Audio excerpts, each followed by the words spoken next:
성경에 보시면 많은 숫자들이 나와 있습니다. 그 숫자들은 나름대로 각자 영적인 의미를 담고 있습니다. 하나, 1은 유일하신 하나님을 나타내죠.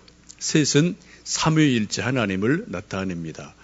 7은 완전수를 나타내기도 하고 12은 12지파, 12제자를 나타냅니다.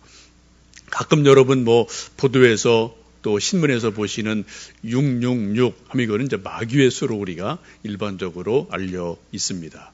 7은 완전수이기도 하고 가장 좋은 수이기도 합니다. 그 중에 40이라는 숫자가 성경에 아주 많이 나옵니다. 여러분 40 하면은 연결되는 인물들이 몇 사람 있죠? 모세가 시내산에 올라가서 40일 금식하며 기도하며 하나님의 영광을 봅니다. 십계명을 받기도 하고 성막을 이렇게 지으라는 하나님의 지혜를 얻는 때가 40일간 금식하며 기도하실 때 얻게 됩니다. 예수님도 공생애를 시작하시면서 광야에서 40일간 금식하며 기도를 하시고 공생애를 시작하시는 것을 말씀에서 보게 됩니다. 그래서 우리 인간들이 가끔 금식 기도할 수가 있는데 인간이 할 수 있는 가장 최대치의 금식 기간을 우리는 40일로 잡죠. 하루도 할 수 있고 열흘 할 수 있습니다만 목회자나 혹은 이런저런 이제 기도에 영이 임한 사람들 또 문제 있는 사람들이 병든 사람들이 문제 해결을 위해서 금식 기도할 때 40일 금식 기도하는 일들이 종종 있습니다. 한번 여러분도 하나님께서 감동을 주시면 금식 기도를 해보시기 바라는데 40일 금식 기도는 상당히 준비가 필요한 것이어서 아무나 쉽게 할 수 있는 일은 결코 아니지요. 여러분 40일이처럼 중요한 의미를 갖고 있기도 하고요. 우리가 또 고난주간이 있는 그 주간을 일컬어 우리가 흔히 사순절이라고 하는데 넉사자의 열순해서 40일의 기간을 말합니다. 예수님이 부활하신 날을 거꾸로 계산해서 40일 동안의 기간을 사순절이라고 말씀하지요. 이때 주일을 뺀 40일의 기간을 사순절, 그래서 예수님의 죽으심과 고난을 특별히 의미 있게 묵상하고 기도하는 기간으로 40일의 시간을 우리가 기억하고 기도하고 새벽에 기도하기도 합니다. 여러분 예수님께서 부활하시고 나서 승천하시게 되는데 예수님께서 부활하시고 부활하신 몸으로 신령한 부활의 몸으로 이 땅에 계시는 기간이 얼마 동안 계시나요? 몇 시간 계시죠? 며칠 계시죠? 바로 한 두세 시간 만에 하늘로 바로 승천하셨나요? 한 2, 3일 계시다가 바로 승천하셨나요? 예수님 부활하시고 신령한 몸으로 계시면서 이 땅에 며칠간 계셨다고요? 40일 계셨어요. 이게 어디 있습니까? 우리 읽은 성경에 있잖아요. 우리 다시 한번 3절 말씀을 함께 읽습니다. 그가 고난 받으신 후에 또한 그들에게 확실한 많은 증거로 친히 살아계심을 나타내사 40일 동안 그들에게 보이시며 하나님 나라의 일을 말씀하시니라. 예수님 부활하시고 바로 승천하신 게 아닙니다. 2박 3일 계신 게 아니에요. 적어도 한 달 열흘간 40일간 꽤 긴 시간 이 땅 위에 부활하신 몸으로 친히 살아 계시면서 많은 일을 하셨음을 성경은 말씀하고 있습니다. 이 세상에 수많은 지식들이 있는데 지식은 크게 두 가지 차원으로 보셔야 됩니다. 하나는 직접 지식이 있어요. 내가 직접 보고 내가 경험해서 얻은 지식이 있습니다. 아주 귀한 거죠. 또 하나 지식은 간접 경험을 통한 지식이 있습니다. 다른 사람이 경험한 것, 책에서 보는 것, 텔레비전에서 보는 것, 혹은 신문에서 보는 것, 이런 수많은 것들이 간접 지식을 통해서 우리는 또 세상에 많은 것들을 보고 들을 때가 있습니다. 지혜로운 사람들은 간접 지식을 많이 섭취를 해요. 책을 많이 읽습니다. 다큐멘터리 많이 봅니다. 다른 사람의 간증을 많이 듣습니다. 그래서 내게 유익한 것을 선택을 하고 나름대로 활용을 잘해서 내가 아는 것은 요만큼인데 간접 지식을 통해서 이만큼 넓은 삶을 살아가는 분들이 있어요. 근데 무지하고 고집이 센 사람들은 간접 지식을 인정하지를 않습니다. 내가 아픈 게 다 해요. 내가 경험한 게 다 해요. 다른 거를 인정 안 해요. 그래서 고집불통이 되기가 쉽고 폭이 상당히 좁습니다. 그래서 손해보는 일들이 많아요. 왜요? 세상이라는 것이 내가 알고 있는 지식, 내가 경험한 것이 여러분 얼마나 되겠습니까? 여러분이 알고 계신 지식이 이 세상 지식의 100분의 1 되십니까? 1000분의 1 되나요? 10,000분의 1? 100만분의 1? 아니요. 저도 그만큼 알지 못합니다. 여러분 이 세상에 있는 지식의 100만분의 1 알고 계신다고 생각하시나요? 절대로 그렇지 않습니다. 우리가 모르는 게 훨씬 더 많고 훨씬 더 깊은 것들이 이 세상 지식이 너무나 많거든요. 지혜로운 사람들은 간접 경험을 통한 지식을 계속 습득을 합니다. 계속 책을 읽어요. 계속 공부를 해서 자기가 직접 내가 볼 수 없었고 내가 직접 경험은 못했지만 세상이 이렇게 돌아가는구나 라는 것을 알고 점점점 폭넓은 삶을 살아가게 되죠. 여러분 우리 부모님들이 우리 아들, 딸들을 학교 보내는 이유가 뭡니까? 과외시키는 이유가 뭘까요? 형편되면은 미국에, 캐나다에, 프랑스에 유학을 보내는 이유가 뭡니까? 딱 한 가지예요. 우리가 경험하는 직접 지식과 경험은 아주 제한되어 있기 때문에 더 좋은 교수한테 더 많은 것 보고 경험한 사람한테 가서 더 넓게 배워라. 또 넓은 거 간접 지식 배우고 와라. 이런 바람이 있기 때문에 우리가 형편만 되면은 유학을 보내고 여기저기 과외를 시켜준 일들이 있기도 하죠. 우리 신앙에도 마찬가지입니다. 우리 신앙에는 내가 직접 경험한 신앙 체험이 있고 성경 지식이 있어요. 아주 중요합니다. 동시에 내가 직접 경험하거나 보지 못했지만 간접 체험, 간접 신앙 지식이 아주 많이 있습니다. 그래서 우리가 성경 공부를 하고 간증을 듣기도 하고 다른 교회 목사님 초청해서 설교를 듣기도 하고 이런 일들이 있는 일이 바로 이런 것들이죠. 우리 교회도 5월 마지막 주간 6월 첫째 주에 이제 사경회를 준비하고 있는데 주서택 목사님이라는 분을 모시고 사경회를 하려고 합니다. 목, 금, 토 저녁 시간인데 제가 알기로는 한국에서 가장 뛰어난 내적 치유에 대해서는 가장 뛰어난 그러한 분이십니다. 책도 아주 많이 쓰셨고요. 지금도 계속해서 이렇게 수양관 또 전국 여기저기에서 그런 주제로 이제 말씀 전하시는 아주 귀한 분입니다. 여러분 기도해 주시고 기대를 해 주시면 좋겠습니다. 오늘 함께 읽으신 사도행전 1장을 보시면 예수님께서 부활하시고 신령한 몸을 가지시고 40일간 이 땅에 살아 계셨어요. 그리고 수많은 일들을 하시게 됐습니다. 그 중에 가장 중요한 것이 예수님의 부활을 알지 못하는 사람들에게 직접 찾아가셔서 직접 나타나셔서 예수님의 부활하신 모습을 증거해 주시는 일들이 성경 곳곳에 소개되어 있습니다. 저는 그 중에 몇 그룹을 여러분에게 이 시간 소개해 드리고 싶습니다. 첫 번째 그룹은 예수님의 모친과 예수님의 동생들, 가족들입니다. 여러분 예수님께서는 마리아와 요셉이 약혼을 하고 결혼하기 전에 성령께서 역사하셔서 잉태하셨습니다.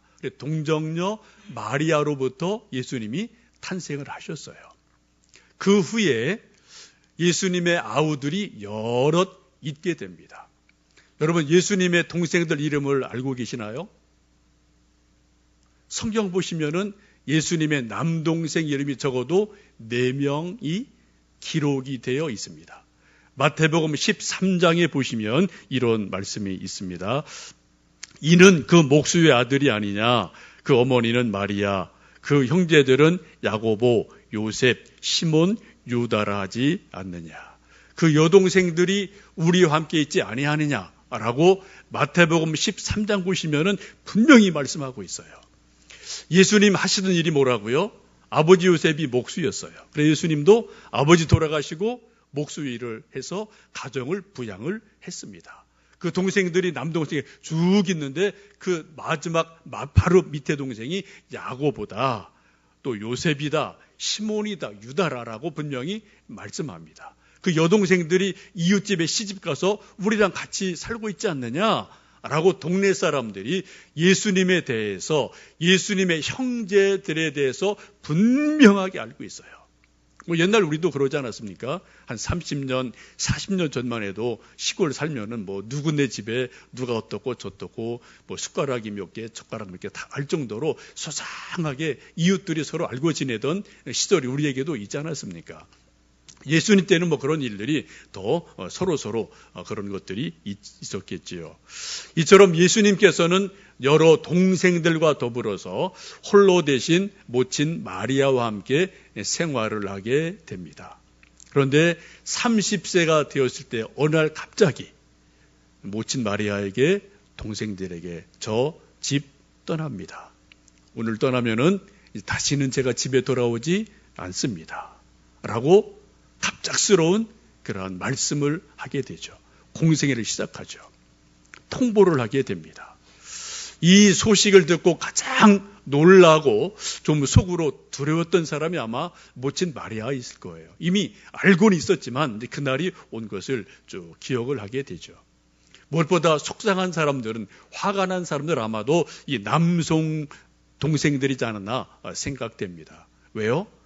장남으로서 역할을 이제 포기하는 거거든요. 그리고 동생들에게 다 짐을 맡겨두고 너희들이 어머님 잘 모셔라, 가정 살려내라, 너희들이 다 돈 벌어라, 다 그런 것들을 장남이 다 동생들에게 짐을 다 맡겨버리고 형이 쑥 빠져버리니까 이 남동생들이 인간적으로 보면은 상당히 섭섭하고 화가 났음에 틀림이 없습니다. 예수님 떠나시고 남동생들이 어머님과 함께 가정을 이끌어 갑니다. 예수님 말씀을 전하고 귀신을 쫓아내고 병을 고치고 하나님의 일을 열심히 하셨을 때 수많은 소문이 유대 전역에 돌리게 됩니다. 근데 좋은 소문도 있었지만 늘 소문에는 나쁜 소문도 있기 때문에 예수님 일하시는 일들에 대해서 악담하는 사람들이 아주 많이 있었어요. 어떻게 말합니까? 예수님 병 고치시고 귀신 쫓아내신 일들을 누가 했다고요? 바알세불이 했다라고 소문을 내기 시작합니다. 바알세불이 뭡니까? 귀신의 왕이라는 뜻이거든요. 예수님 병 고치는 게, 귀신 쫓아내는 게 하나님의 일이 아니다, 바알세불의 힘을 힘입어서 지금 하고 있는 저거 다 귀신 짓이다라고 막 악평의 일들이 소문이 쫙 퍼지게 되거든요. 이 소문을 듣고 어떤 일이 일어납니까? 집에서 큰일이 난 거예요. 어머님, 동생들이, 친족들이 예수님을 잡으러 쫓아왔던 일들이 성경 속에 기록되어 있지요. 여러분 그거 기억하시나요? 그런 일이 있었거든요. 이처럼 동생들의 입장에서 보면은 형 예수가 인간적으로 그렇게 멋있는 분이 아닙니다. 속상한 사람이에요. 화가 난 일들이 아주 많은 그러한 형으로밖에 보일 수 없는 인간적인 관계가 있음을 보게 됩니다. 근데 그런 형과 동생의 관계들이 오늘 말씀을 보시면 1장 14절 말씀 읽어보실까요? 여자들과 예수의 어머니 마리아와 예수의 아우들과 더불어 마음을 같이하여 오로지 기도에 힘쓰니라.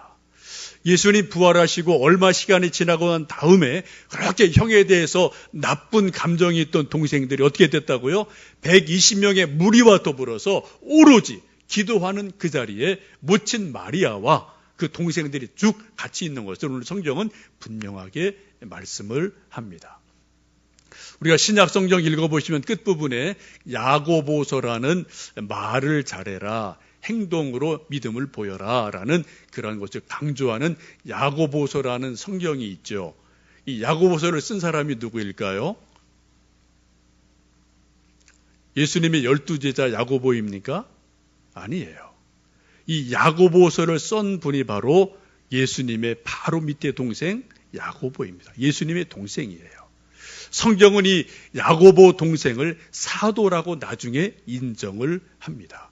교회 기둥이라고 인정을 합니다. 갈라디아서 2장 보시면은 기둥같이 여기는 야고보와 게바와 요한도 내게 주신 은혜를 알므로 나와 바나바와 친교의 악수를 하였다라고 말씀을 합니다. 바울이 예루살렘 교회를 갔을 때 사도행전 15장을 보시면은 첫 공회의가 일어나게 되는데 그때 이런저런 갑론을박이 참 많았어요. 그때 그 소란스러운 토론의 장에서 마지막 마무리를 딱 정리한 사람이 누굽니까? 두 사람이에요. 베드로와 야고보가 마지막 결론을 내립니다. 이 야고보가 바로 예수님의 동생 야고보입니다. 어느 순간 길지 않은 시간 속에서 예루살렘 초대교회 가장 수장이 된 사람이 바로 베드로하고 동생 야고보예요. 이 두 분이 쌍두마차가 돼서 두 개 기둥이 돼서 초대교회를 딱 붙드는 중요한 역할을 하게 됩니다. 여러분, 이런 일이 어떻게 가능할까요? 예수님이 갑자기 어느 날 어머님 팽개치고 동생들 팽개치고 나 떠난다. 너희들이 알아서 해라. 라고 한마디 뚝 남기고 그냥 집을 쑥 떠났던 형입니다. 야속한 형이에요. 불평이 많았어요. 귀신 들렸다고 말 듣고 막 잡으러 다녔던 형입니다. 그런 형에 대해서 어떻게 이 야고보가 동생들이 그냥 형이 아니라 주님이라고 고백을 하고 하나님의 아들이라고 고백을 하고 그 말씀을 따라서 마가 다락방에 함께 모여서 열흘간 오로지 기도한 데 힘을 쓰고 그 후에 성령을 받고 그리고 교회의 머리가 되는 이 역할을 어떻게 할 수가 있을까요? 이게 어떻게 설명 가능할까요?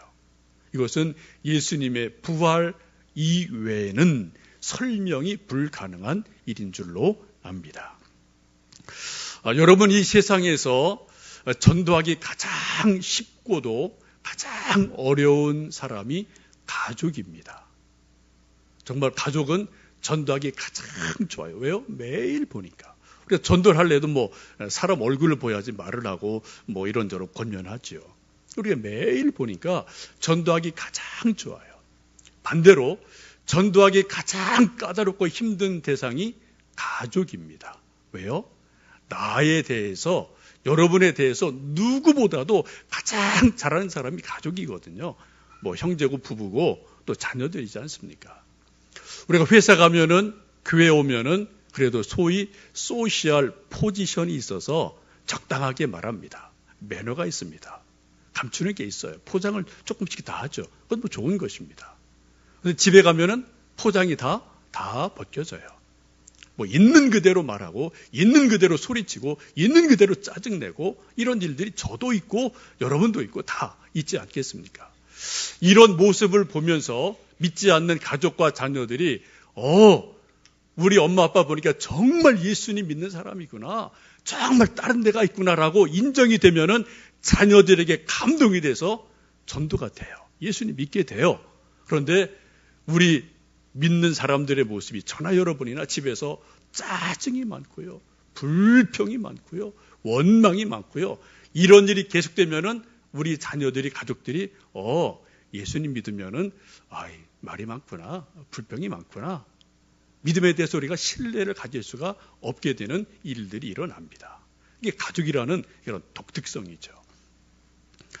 제가 며칠 전에 이제 이 지역에 모이는 우리 LCM이라는 모임이 있어서 이제 가끔 저희들 모이는데, 차 목사님이 이제 좀 미국에서 와서 같이 좀 모여서 이야기를 나누었습니다. 이분은 제가 한 20년 전에 토론토에 있을 때 1년간 협동 목사를 했을 때 담임 목사했던 분이에요. 후배지만 아주 훌륭한 분입니다. 그때 제가 1년간 협동 목사를 해서 이제 그 미랄 교회를 잘 알죠. 그 당시 토론토에서 가장 빠르게 성장하는 아주 좋은 교회였고 지금도 꽤 큰 교회로 다시 이제 땅 사서 건물 짓고 이렇게 몇 년이 그걸 했다는 소식을 제가 들었어요. 근데 이분이 늘 하여튼 정서적으로 한국에 대한 그림이 있어서 하여튼 일단 정리하고 이제 한국으로 와서 이런저런 계획을 가지고 이제 목회를 했는데 뭐 한국 목회가 좀 쉽지가 않죠. 그래서 몇 년 한국에 있다가 다시 이제 시카고로 1년 전에 시카고에 있는 한인교회로 이제 목회를 떠난 그런 목사님입니다. 1년 만에 저희들 이제 만나서 이런저런 이제 이야기 나누고 또 이제 같이 기도 제목 나누고 이제 서로 기도하고 이런 시간이 있어서 이야기를 들어보니까 그 목사님 하신 얘기가 우리 한 10여 명 모였는데 목사님들 저희 교회에 위해서 기도해 주세요. 특별히 장로님, 권사님들 아들, 딸들이 위해 기도해 주십시오. 그런 부탁을 하더라고요. 그래, 왜 그러십니까? 라고 이제 물어봤더니 아주 복잡한 스토리가 있었습니다. 시카고에 있는 그 한인교회가 한때는 아주 번성할 때는 의사만 100명이 있었대요. 그 교회. 가장 잘 나가는 큰 교회였었어요. 근데 지금은 아주 쭈그라들었습니다. 장로, 권사, 아들, 딸이 하나도 안 나와요. 스토리가 있었어요. 들어보니까 그 전에 있던 목사님이 원로 목사님으로 은퇴를 하시면서 좀 욕심이 있으셨던 것 같아요.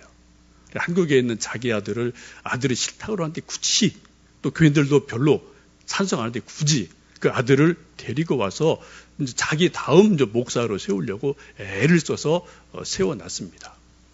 그런 과정에서 엄청나게 많은 찬반이 있게 되고 뭐 옳다 그르다 이 말 저 말이 많이 있게 되고 교회가 두 쪽으로 쫙 갈라지고 말았어요. 아들도 결국은 떠났고 이제 원로 목사님을 응원하는 사람들이 몇 년 교회에서 계속 싸우다가 한쪽 떨어져 나가고 또 이제 남은 교회를 이제 이 차목사님이 가신 거예요. 그래서 신방을 쭉 해보고 이제 믿다가 낙심한 자녀들 만나보니까 그런 말을 하더라는 겁니다. 목사님, 저 교회, 그 교회 안 나갑니다. 그러면서 하는 얘기가 엄마 아빠가 장로 권사님들이 맨날 교회 갔다 집에 오시면은 맨날 그쪽 상대방 욕하는 거. 교회 불평 불만하는 거. 하여튼 그냥 귀에 딱지가 않도록 몇 년을 들어갔고 교회 열심히 나가면은 신앙생활 잘하면은 저렇게 사람이 변하는구나. 자녀들이 다 아주 그냥 시꺼불한 거예요. 교회를 다 떠나버리고 지금 둥둥둥둥 떠다니고 이제 몇몇 사람은 윌로크릭을 가고 하여튼 이런 상황이다. 너무너무 답답하다. 근데 그런 얘기를 하면서 교회 회복을 위해서 기도해 주시기를 부탁하는 그러한 일이 지난 며칠 전에 있었습니다. 여러분의 자녀들이 우리 가족들이 예수님을 믿게 하시려면은 지혜가 필요해요. 근데 중요한 게 있습니다. 철칙이 있습니다. 여러분, 자녀들이 있는 자리에서는 어떤 일이 있어도 교회에 대해서 불평하지 마십시오. 장로님에 대해서, 권사님에 대해서, 목회자에 대해서 절대로 불평하지 마십시오.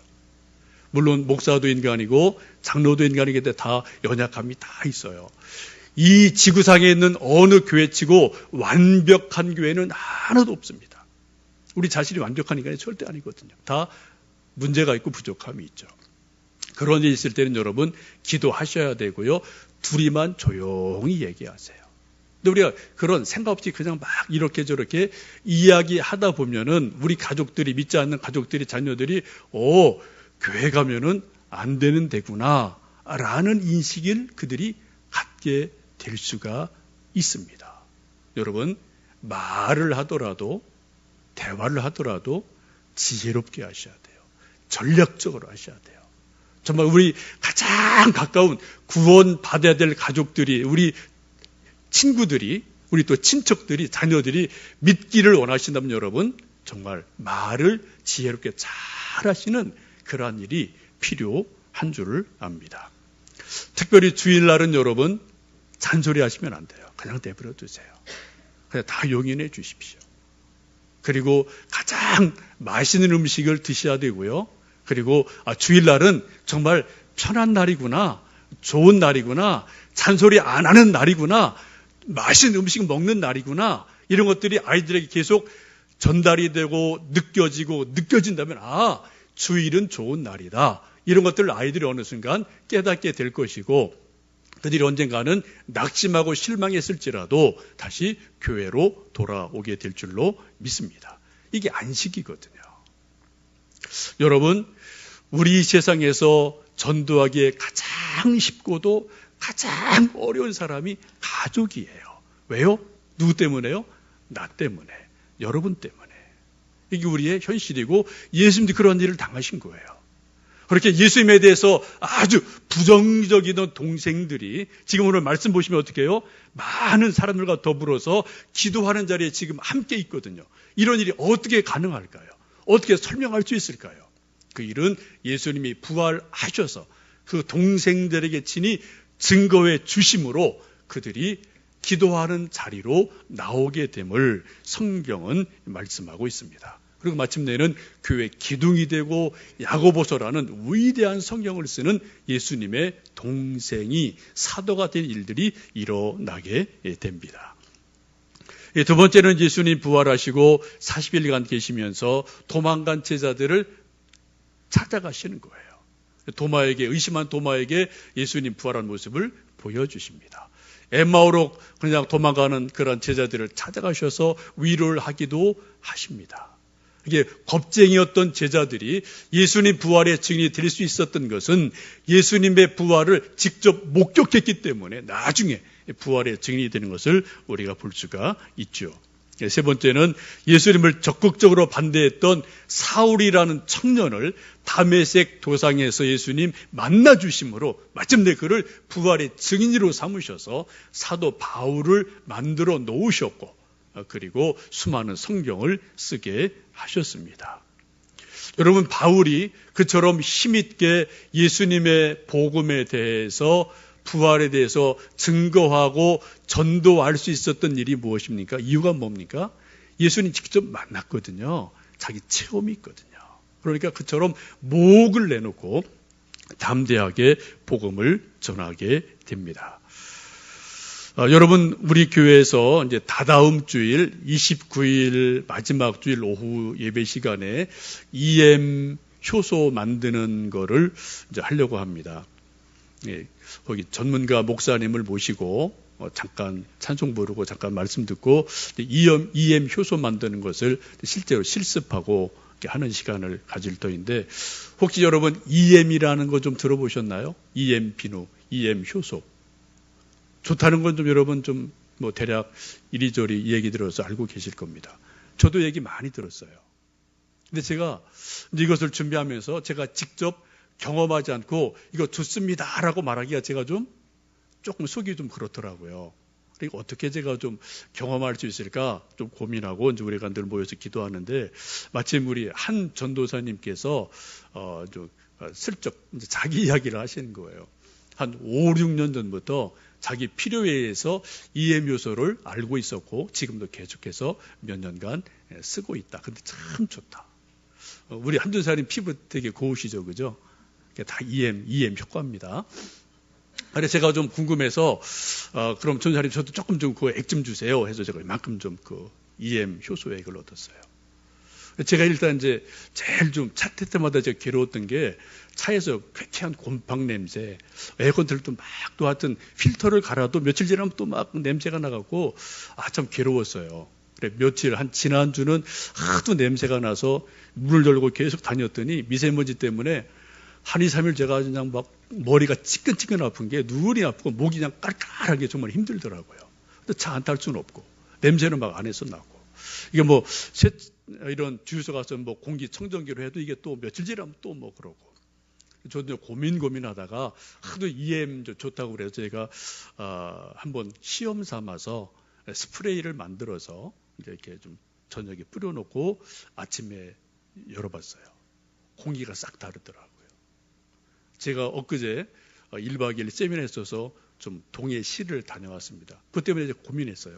그 장거리 뛰어야 되는데 이것도 뭐 하여튼 쾌쾌한 냄새 속에서 그냥 몇 시간 있으려니까 머리가 아파가고 고민이 사실 됐거든요.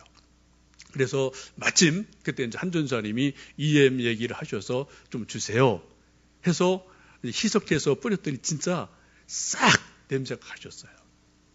주 전도사님이 타보더니 목사님 좀 깨끗해졌네요. 그래서 제가 얘기해 줬거든요. 여러분 이건 제가 체험한 겁니다. 여러분 오늘 우리 한 전사님한테 EM 달라고 하지 마세요. 그거 비싼 겁니다. 여러분 29일 날 오셔서 직접 배우셔요. 그리고 여러분 활용해 보시면 좋겠습니다. 하여튼 여기저기 좋은 것이 참 많다는 것을 여러분 경험적으로 아시면 좋겠습니다. 여기 전단지가 앞에 있으니까 여러분 가서 보시고 또 이웃분들에게도 초청해 주셔도 좋을 것 같습니다. 예수님께서 부활하시고 40일간 이 땅에 계시면서 하신 일이 크게 세 가지입니다. 첫 번째는 수많은 사람에게 예수님 부활하신 몸을 직접 보여주셨어요. 그래서 부활의 증인이 되게 하신 일을 하셨습니다.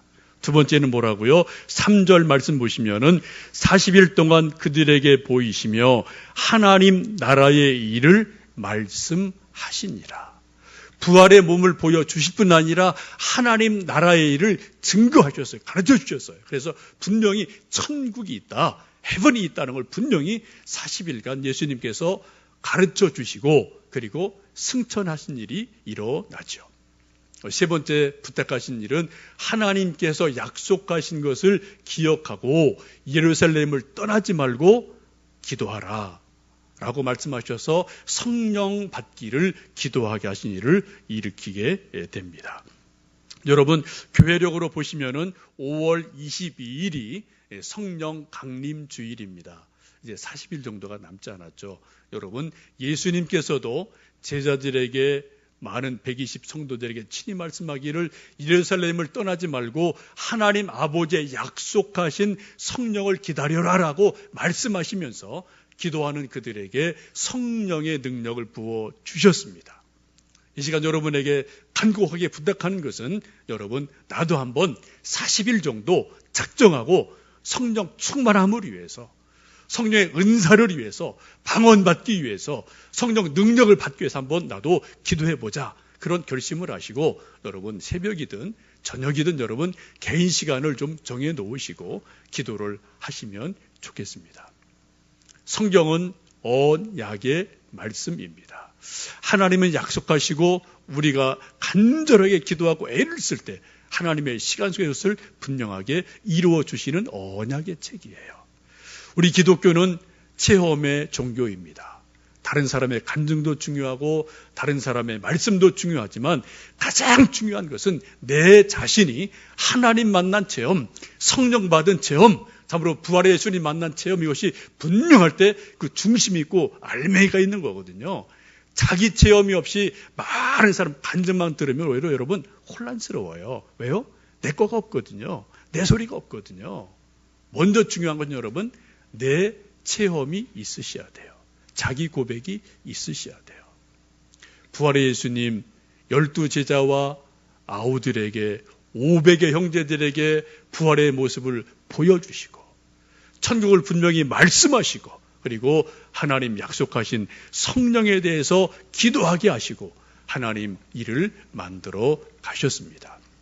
엠마오 마을로 가는 두 제자를 찾아가셔서 그들에게 부활의 모습을 보여주셨던 예수님, 이 시간 우리와 함께 하셔서 부활의 확증을 주시고 천국의 소망을 함께 하시는 귀한 은혜가 있기를 주님의 이름으로 축복합니다.